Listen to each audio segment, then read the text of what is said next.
Located in the mid-rim, in the Lambda sector, the most special feature of the planet Ando is its vast oceans. A planet covered in 95% of its surface by water, that non-water settlements are made of swampy islands and rocky outcroppings with very little solid land located anywhere on the blue planet. In Ando's atmosphere, humid heavy air was a daily occurrence for the planet's natives. Despite being almost entirely covered by water, the existence of shallow areas were perfect places for houseboats and huge raft cities. The majority of the world's islands were sustained by a decaying swamp ecosystem and covered in steamy mist. The Aqualish is the way to call the natives of the planet Ando. They are an amphibious species with large hairless heads, large eyes, and with two facial tusks which curve down over their mouths, a trait which added to the appearance as arachnids. Indeed, the Aqualish had some arachnid genetic material in their distant past, as demonstrative in their relationship with the Harch species.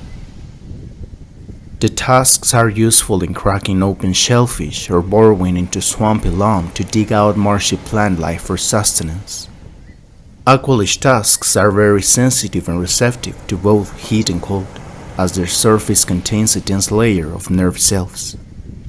As a result, Aqualish can be seen rubbing their tusks on wooden surfaces.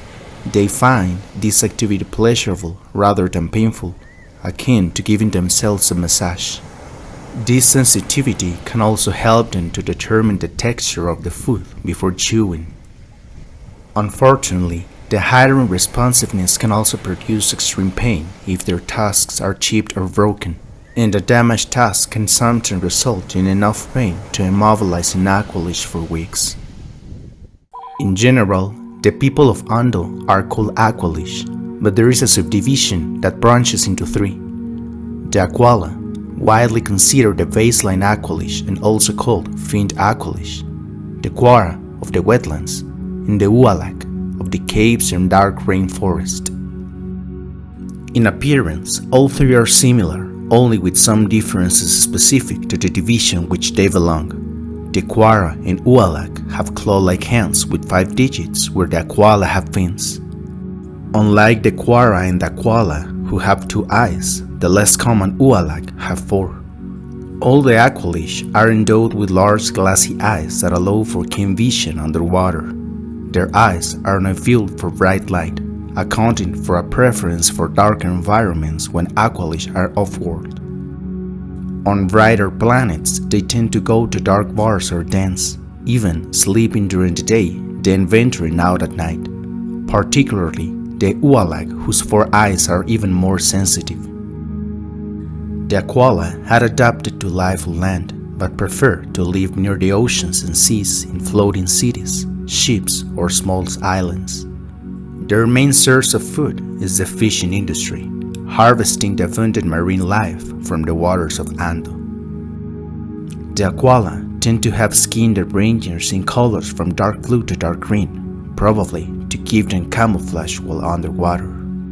The Ualaq and the Quara are often more gray or black, and usually they have too a hint of blue or green in their grayish pallor. Quara only made up about the 10% of the Aqualish population, despite their 5-fingered hands making them more comfortable with technology. The Ualaq prefer to live on land instead of water. While most Ualaq develop claw-like hands with 5 fingers, some of them have 3-fingered hands with very thick digits. The Aqualish hold no wings in greater contempt than those who belong to a different subspecies than themselves. Aquala hate the Quara and the Ualaq. The Quara hate the Aquala and the Ualaq, and so on. The Aqualish admire strength and are openly contemptuous and hostile toward the weak. It's customary and accepted social behavior for an Aqualish to be pushy and belligerent toward people he or she is interacting with for the first time.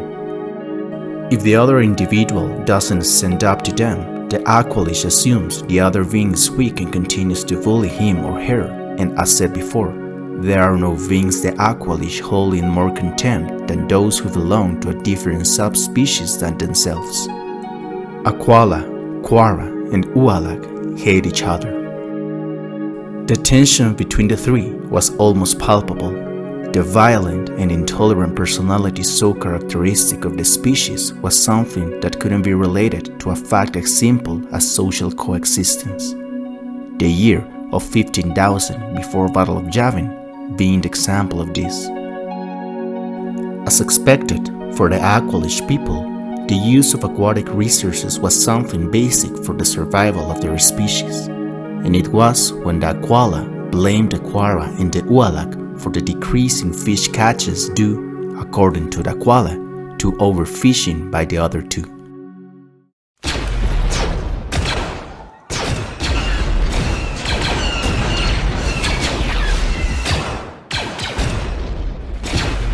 The innate violence of the three caused a brutal war.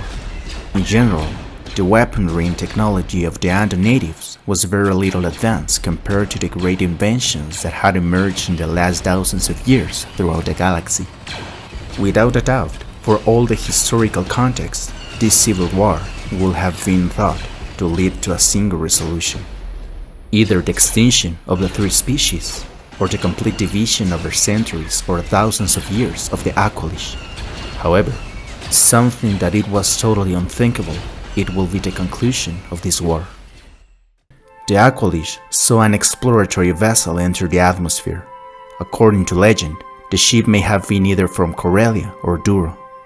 Faced with this event and fueled by the barbarity of the spies and paranoia due to the possible threat of the visitors, they react with fear and rage, directing their anger towards these invaders from the sky, since the Aqualish were not yet space travelers, finally causing the unification of these three factions. They attacked the ship's crew, but left the vessel in perfect condition for study.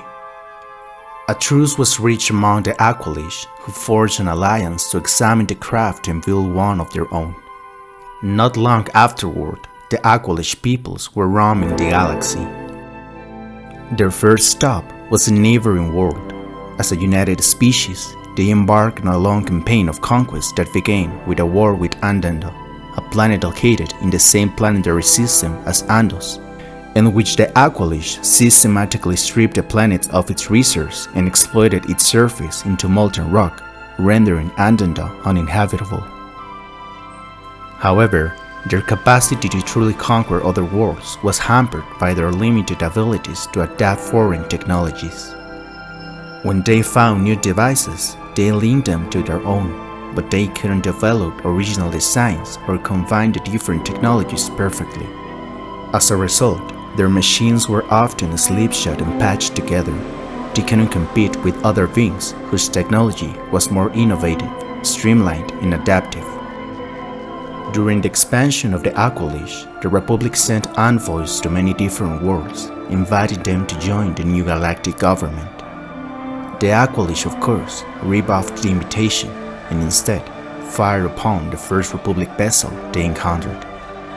The Republic, having superior technology, soundly defeated the Aqualish, and this began a short yet violent conflict known as the Aqualish Republic War, that so overwhelmed the Aqualish that they had to surrender. As a term of concession, the Republic demanded that the Aqualish dismantle all offensive weaponry on their hyperspace vessels.